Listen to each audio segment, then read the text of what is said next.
Mr. Chairman, thank you, gentlemen, for being here and for your service to our country. General Brown, I'm going to start with you. I'm going to follow up on a number of things my colleagues have brought up, but I want to ask you very specifically, is it your best military advice to the Commander-in-Chief and the Secretary of Defense to continue to cut the defense budget to the point where we're now below 3% of our GDP? Is that your best military advice? You know, I give more advice on operational capability. But you guys are very good at not answering questions. But I will also tell you, one of the things we will do is actually continue to advocate for the resources required for the Joint Force. And this is an area that I will continue to work not only with my boss, the Secretary, but also with this committee. Mr. Secretary, Senator Cotton, I think, asked you about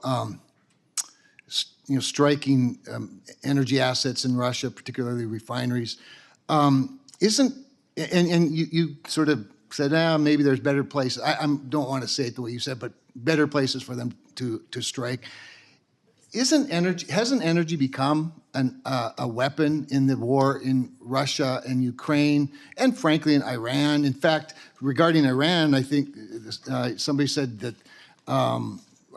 the position of the administration is to make Iran pay for what they've done, and we'll talk about some of those options, General, in the other session. But aren't sanction waivers for Iran? I mean, that doesn't seem like a great way to make them pay. They've now been able to use oil to build their reserves, their financial reserves, from $4 billion, which is what they had at the end of the Trump administration, to $75 billion today. So aren't energy assets actually almost like hitting, say, a military site? They can and will eventually have an impact on a country's ability to produce military capability. There's no question. The question is, if you're in a fight and you're fighting for your life, is that most important to you, or can something else be addressed that can affect the battlefield, the current battlefield, more effectively? Okay, if I buy that, couldn't we be doing at least more on our part to provide some of those much cleaner energy resources, rather than letting Iran, for example, continue to sell to China, another adversary, and build up their reserves? Leaving that for a minute, I want to get to something even more specific, and something that I was planning to bring up before all this came up. And that is, and it won't surprise either one of you, that I continue to be concerned, and your combatant commanders are sounding the alarm about the Air Force continually not only eliminating legacy and current ISR assets, but now future ISR assets, with the hope that somehow low Earth orbiting satellites are going to solve the day.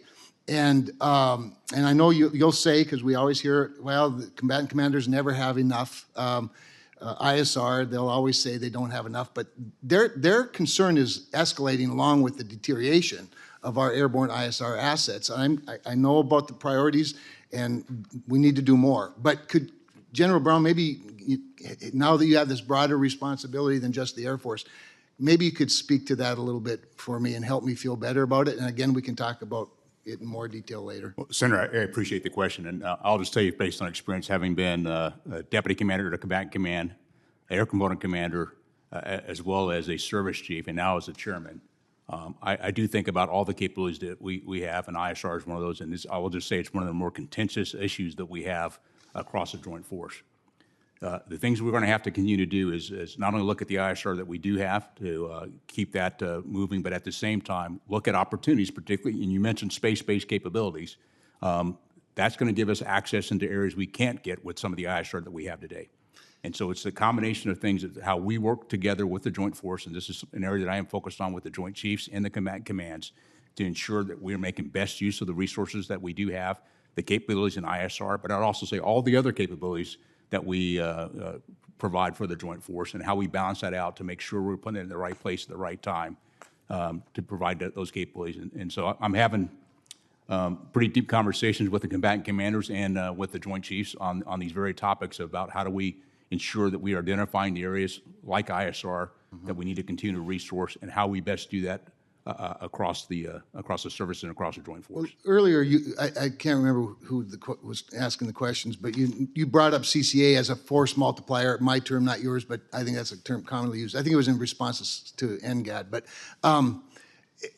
I just want to wrap up with this maybe admonition or please, please, please, as whether we're talking about CCA or we're talking about something new in space, we have got to find a way to move at the speed of China. And we've talked a little bit about that with regard to R&D, with regard to procurement.